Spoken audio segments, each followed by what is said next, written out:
আজকে সাজনা শাক বানাবো।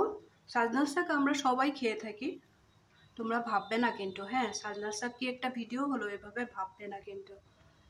কেন দেখিয়েছি সাজনা শাকটা, তো আমরা অনেক ধরনের বানিয়ে খেয়ে থাকি। আজকে বানাবো আর এক প্রসেসে। এইভাবে তোমরা খেয়েছো কি নাই কমেন্ট করে বলবে আমাকে। প্রথমে আমি ফ্রাই প্যানে সামান্য একটু সরষের তেল দিয়ে দিলাম। 2 মিনিটের মধ্যে রান্না হয়ে যাবে, দেখবে।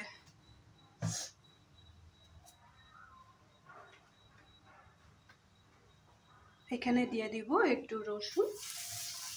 রসুনটা থেতু করে রেখেছিলাম। দিয়ে দেবো একটু কেটে রাখা পেঁয়াজ, একটা কাঁচা লঙ্কা দিয়ে দেবো,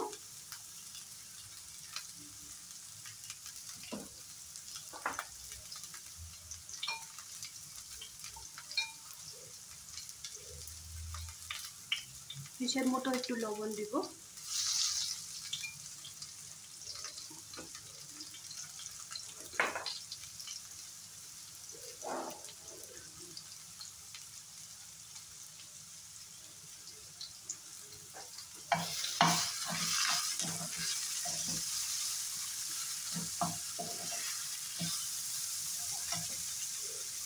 পেঁয়াজ রসুন আর কাঁচা লঙ্কাটা লাল লাল করে ভেজে নেব। এখানে হলদি পাউডার দিব না, এগুলো আমি ভেজে নেব।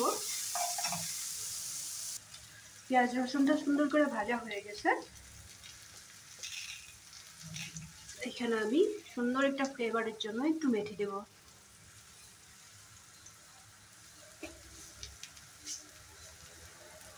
মেথিটাও উপকারী।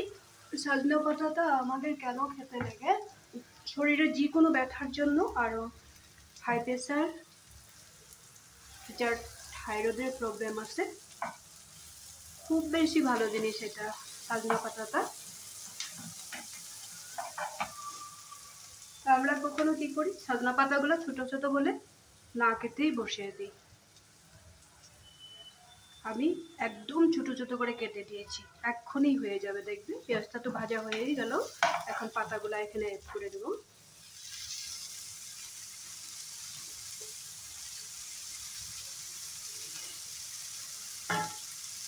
হলদি পাউডার দিবে না কিন্তু।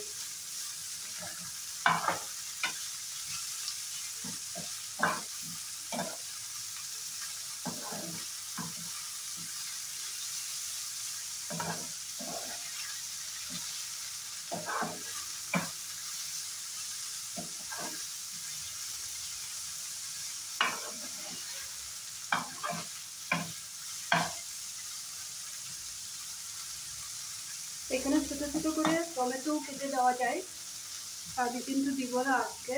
আজকে এইভাবে রান্না করে খেয়ে দেখি তো।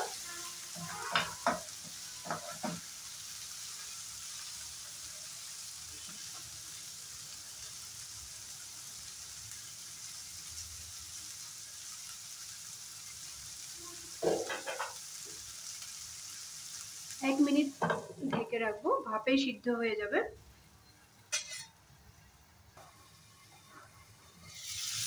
আমার সজনা পাতার শাকটা হয়ে গেছে। তোমরাও এভাবে রান্না করে খেয়ে দেখবে, কমেন্ট করে বলবে কেমন লাগলো। সজনা পাতাটা যদি আমরা প্রত্যেক দিনও খাই কিছু হবে না কিন্তু, বরঞ্চ উপকার হবে।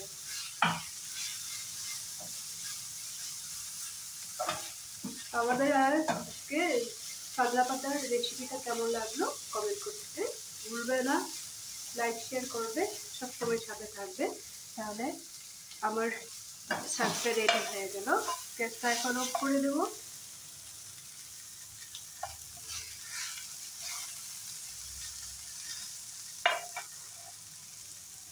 কমেন্ট করতে ভুলবে না কিন্তু, আবারও বলে দিয়েছি। আজকের জন্য রাখি তাহলে।